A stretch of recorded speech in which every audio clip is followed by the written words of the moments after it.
فنا فی اللہ کی مظہر میں بقا کا راز مضمر ہے۔ اللہ فرماتے ہیں کہ جو اقوام قربانیاں دیتی ہوں جن میں ہمت ہو کسی کام کو تکمیل تک پہنچانے کی، کاروبار میں اگر آپ قربانی دیتے ہیں تو دولت نہیں آتی، جسم پر آپ محنت کرتے ہیں تو صحت نہیں بنتی، بچے پہ آپ محنت کرتے ہیں تو عالم نہیں بنتا ہے، مکان پہ آپ محنت کرتے ہیں تو خوبصورت نہیں بنتا ہے، کھیت میں آپ محنت کرتے ہیں تو بہترین اناج پیدا نہیں ہوتا ہے۔ یہ کس نے کہا کہ دین جو ہے صرف نرمی کا نام ہے، دین تو صرف دعاؤں کا نام ہے؟ جو لوگ دین پر چلتے ہیں مشکلات بھی انہی کے لیے۔ اگر کوئی اپنے آپ کو دین کا داعی کہلانا چاہتا ہے تو اسے رسول اللہ صلی اللہ علیہ وسلم کی طرح اینٹ پتھر کھانے ہوں گے۔ جب تک نہیں پڑھتے وہ دین کا داعی نہیں بن سکتا ہے۔ اگر کوئی چاہتا ہے کہ میں اسلام کا شعر کہلواؤں، اسے محمد رسول اللہ کے طرز پر شاہ بن ابی طالب کی طرح کئی سال قید کے گزارنے ہوں گے۔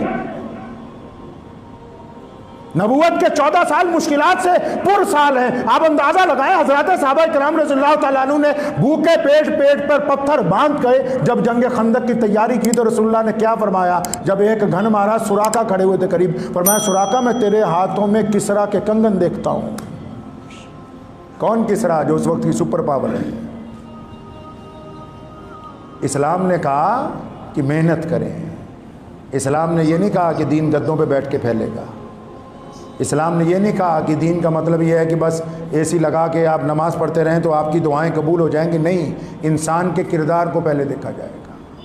مشکلات کے بعد آسانی ہے، پریشانی کے بعد آسانی ہے، ہر ایک اترائی کے بعد چڑھائی ہے، لیکن ان لوگوں کے لیے جو ثابت قدم رہتے ہیں، ان لوگوں کے لیے جن کا توکل اللہ کی ذات پر کامل ہو، جو اللہ کے فیصلوں پر راضی نہیں اور رونے لگے، جو واویلا مچانے لگے، چھاتی پیٹنے لگے کہ مر گئے، برباد ہو گئے، تو ان کو اللہ پہ یقین نہیں تھا، ان کا اعتماد نہیں تھا اس بات کے اوپر کہ اللہ تبارک و تعالیٰ اپنے نیک بندوں کو جب پریشانی میں ڈالتا ہے تو نکالتا بھی اللہ تعالیٰ ہی ہے، بیماری میں ڈالتا ہے تو نکالتا بھی اللہ تعالیٰ کے ساتھ ہے۔ اسلام کے ابتدائی واقعات آپ کو اس لیے سنائے کہ یہ دین ہم تک قربانیوں کے بعد پہنچا ہے، دعوتوں کے ساتھ نہیں آیا جو قورمہ بریانی کی آج کل ہوتی ہیں۔ مشقتوں کے بعد ہم تک کلمہ لا الہ الا اللہ محمد رسول اللہ پہنچا ہے۔ آپ نے کیا اندازہ لگایا کہ اسلام میں اگر کوئی کسی کو چندہ دے دے تو اسلام میں وہ مسلمانوں میں اندر وہ اسلام کا دعوے دار بن گیا، اسلام کا حصے دار بن گیا؟ کروڑ روپیہ بھی اگر کوئی بندہ دین کے اوپر لگا دے تو محمد رسول اللہ کے دین کا حصے دار نہیں بن سکتا ہے۔ وہ اپنا سارا سرمایہ بھی لگا دے تب بھی وہ دین کا، جب تک اس کا کردار، اس کا جو شکل ہے، اس کا لب و لہجہ، اس کا لوگوں کے ساتھ ملنا جلنا، اس کے معاملات یہ نہ کہتے ہوں، سامنے والا جب تک یہ کہنے کے لیے مجبور نہ ہو جائے کیونکہ یہ مسلمان ہے اس لیے یہ سچ بولتا ہے، جب تک اس کی زبان سچ نہیں بولتی وہ رسول اللہ کے دین کا حصے دار نہیں بن سکتا ہے۔ جب تک اس کی آنکھیں دوسرے کی ماں بہن بیٹی کو دیکھ کر شرم و حیا سے جھک نہیں جاتی تب تک وہ رسول اللہ کے دین کا حصے دار نہیں بن سکتا ہے۔ پیسوں سے حصے داری ملنی ہوتی تو سارے سرمایہ دار شیخ الحدیث نہ بن جاتے؟ اگر پیسوں کے ساتھ حصے داری بننی ہوتی تو سارے سرمایہ دار حافظ نہ بن جاتے، امام نہ بن جاتے مسجدوں میں؟ حصے داری کردار سے ملتی ہے، اور وہ کون سا کردار؟ جو رسول اللہ صلی اللہ علیہ وسلم کا کردار ہے، وہ والا کردار۔ اور رسول اللہ کے کردار میں کھوٹ نہیں ہے۔ کیا نہیں ہے جی؟ کھوٹ نہیں ہے۔ جن کا دل بے ایمان ہے، آنکھیں کچھ کہتی ہیں، زبان کچھ کہتی ہے، اور دل میں ارادہ کچھ ہے۔ قرآن نے کہا یہ منافق ہیں، قرآن نے کہا یہ منافق ہیں، بے ایمان ہے یہ۔ جس کا ظاہر اس کے باطن سے زیادہ اچھا ہے وہ منافق ہے، اور جس کا باطن اس کے ظاہر سے زیادہ اچھا ہے وہ ایمان والا ہے۔ دکھاوے کے ایمان والے تو پوری دنیا میں بتھیرے مل جائیں گے، اصل ایمان والا وہ ہے جس کا کردار ایمان کی طرح بولتا ہو۔ اسلام نے کہا ہے کہ ہر مشکل کے بعد آسانی ہے، یہ نہیں کہا کہ آسانی ہی آسانی ہے۔ ذرا سی کوئی پریشانی آتی ہے تو بعض حضرات پوچھتے ہیں دعا نہیں قبول ہو رہی، بعض حضرات پوچھتے ہیں کہ یہ تو بہت اللہ والے بزرگ تھے، ان پہ کیوں پریشانی آ گئی ہے جی؟ دوستی اللہ سے لگانی ہو پھر کہتا پریشانی نہ آئے، مزے ہی مزے ہوں، تو مزے تو دنیا میں ایمان والوں کے لیے نہیں رکھے گئے، مشکلات میں رکھا گیا تاکہ یہ اللہ کے ساتھ جڑے رہیں، ان کی دیانتداری قائم رہے، ایمانداری قائم رہے ان کے اندر۔ اور پھر مشکل ترین وقت میں حضور اکرم صلی اللہ علیہ وسلم کو اور اللہ کو وہ لوگ پسند ہیں جو دوسروں کی ہمت بڑھاتے ہوں۔ اسلام نے کہا، قرآن نے کہا، رسول اللہ نے تعلیم دی کہ جو اپنوں کی ہمت توڑتے ہوں، جو لوگوں کے اندر خوف پیدا کرتے ہوں، جو لوگوں میں غم کا ماحول پیدا کرتے ہوں، یہ اچھے ایمان والے نہیں ہو سکتے۔ دو طرح کے لوگ ہوتے ہیں، جو خود بھی ڈرپوک ہوتے ہیں، دوسروں کو بھی ڈراتے ہیں، تو یہ ایمان والے نہیں ہیں، کیونکہ ان کا یقین اللہ کے اوپر کامل نہیں کہ نفع اور نقصان کا مالک کون ہے جی؟ اللہ تعالیٰ ہے۔ اگر اللہ چاہیں دنیا میں کسی کو عزت دینا اور پوری دنیا چاہے کہ ہم نے عزت نہیں دینی، تو لیکن ہوگا وہی جو اللہ چاہتے ہیں، اور اللہ چاہیں کہ عزت نہیں دینی، پھر پوری دنیا کی حکومتیں لگی رہیں کہ اس کو ہم عزت دار بندہ بنا کے پیش کریں، تو تب بھی وہ پیش بھی کریں گے، لیکن اس کے باوجود جو عوام ہیں ان کے دلوں میں اس کی عزت کبھی نہیں آئے۔ اس بات کو تو طے کریں نا پہلے کہ لوگوں کو ڈرانا چھوڑ دیں۔ میں لوگوں سے مراد صرف مسلمانوں کی بات نہیں کر رہا ہوں، ہر ایک بندہ جو آپ کے تعلق میں ہے، اب اس کا مذہب کچھ بھی ہو سکتا ہے، آپ اس کو ڈراتے ہیں، کوئی بیمار ہو جاتا ہے، آپ جا کے کہتے ہیں ہو اس بیماری سے تو ہمارے چچا کا انتقال ہو گیا، اگلا اور ڈر جاتا ہے، اگر اس نے 1 سال جینا ہے تو 1 مہینہ ہی جیتا ہے۔ کسی کے کاروبار میں گھاٹا بڑھ گیا، وہ آپ کو بتاتا ہے کہ ایسے ایسے بھائی میرے ساتھ ہو گیا، اور ڈراتے ہو اس کو۔ کوئی پڑوسی پریشان ہے، اس امید پر جی رہے ہو کہ یہ مر جائے، یہ برباد ہو جائے تو پھر اس کا مکان میں خرید لوں۔ کوئی رشتہ دار پریشان حال ہے تو دعا تو کر رہا ہے کہ ٹھیک ہو جائے، دل میں بددیانتی چھپی ہوئی ہے کہ نہیں اس کا بیڑا غرق ہو جائے تو پھر ہم اس سے زیادہ طاقتور بن جائیں۔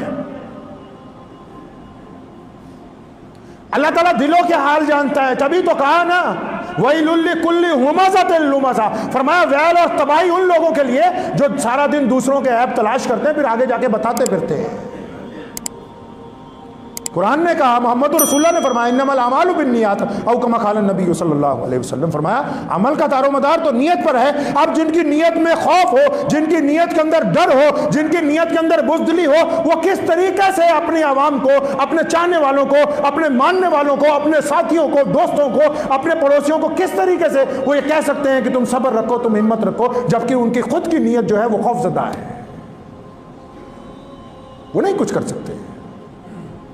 تو ہمیشہ اس بات کو، اس فلسفے کو یاد رکھیں کہ پریشانی کے بعد کامیابی۔ جس زمین پر، سنیے تاریخ کی بات بتا رہا ہوں آپ کو، جس زمین پر سیدنا سمیہ رضی اللہ تعالیٰ عنہ کے خون کے قطرے سب سے پہلے گرے، وہ زمین مکہ مکرمہ کی مقدس زمین ہے، اور سمیہ کے خون کے قطروں کی برکت ہے کہ آج 1450 سال ہو گئے اس زمین پر کوئی اللہ کا نافرمان پیر نہیں رکھ سکا ہے دوبارہ۔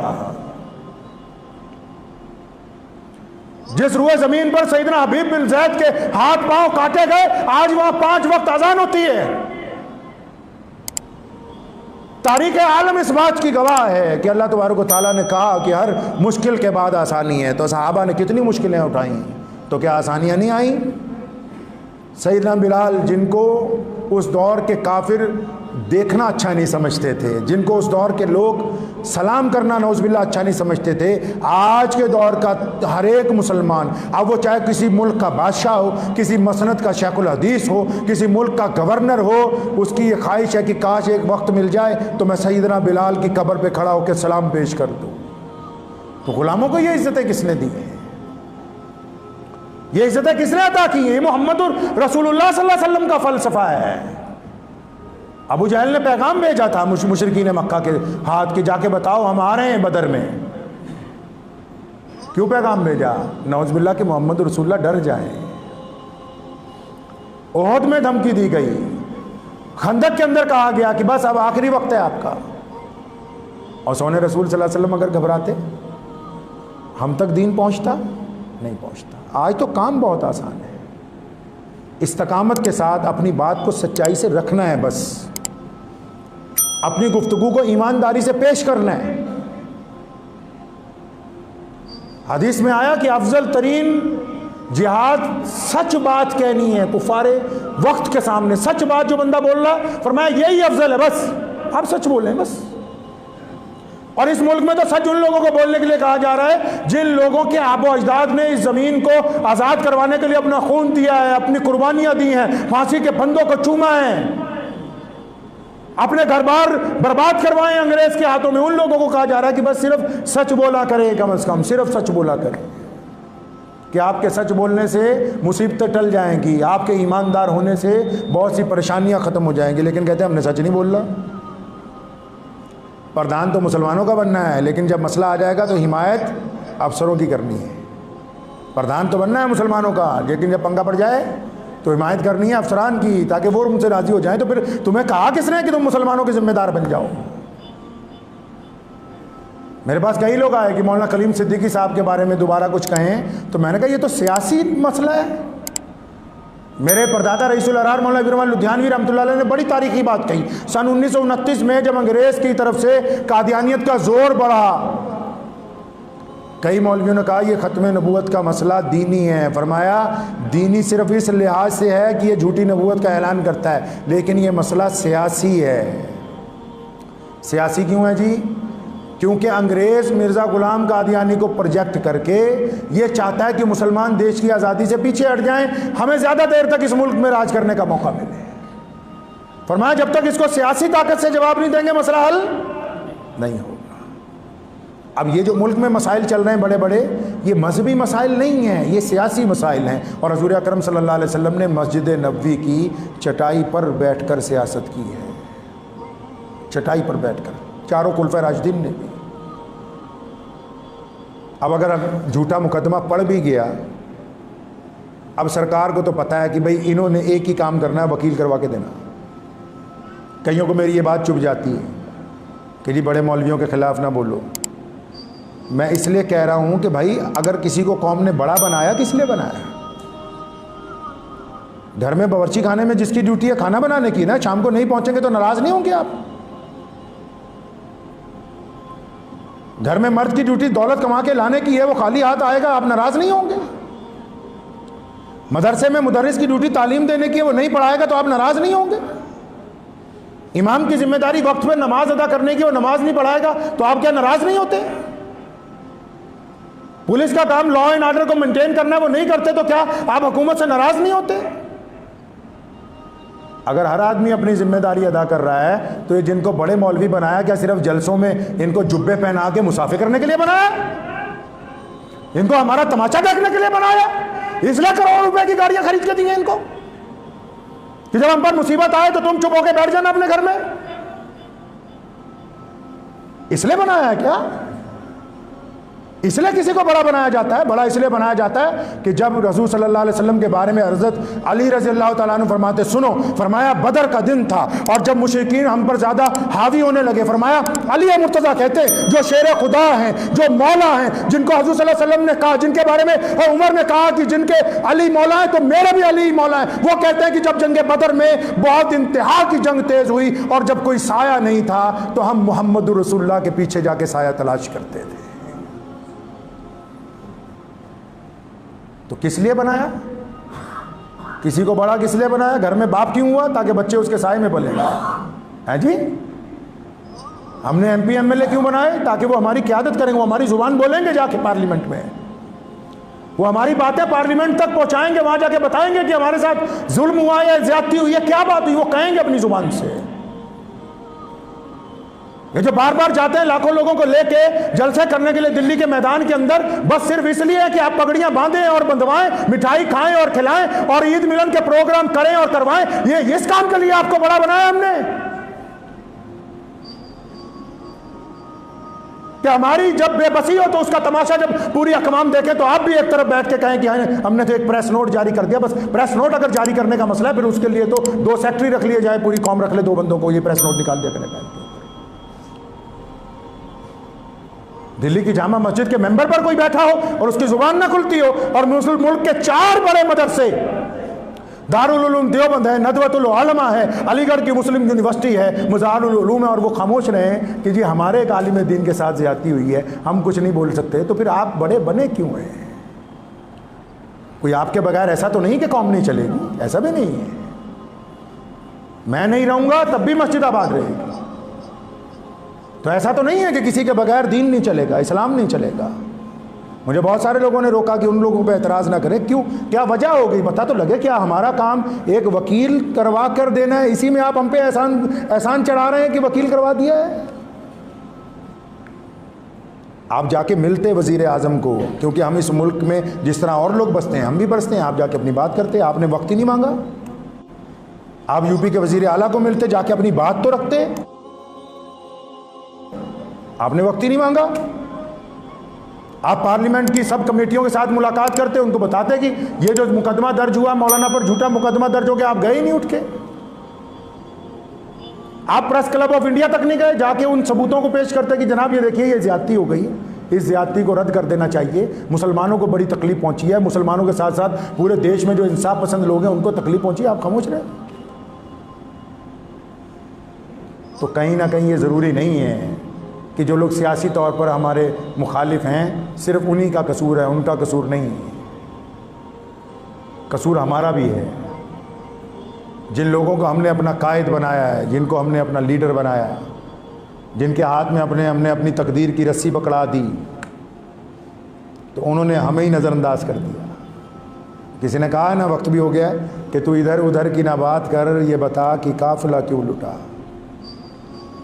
کسی نے اپنے قائد سے کہا، لیڈر سے، کہ تو ادھر ادھر کی نہ بات کر، یہ بتا کہ قافلہ کیوں لٹا، مجھے راہزنوں سے گلا نہیں، تیری رہبری کا سوال ہے۔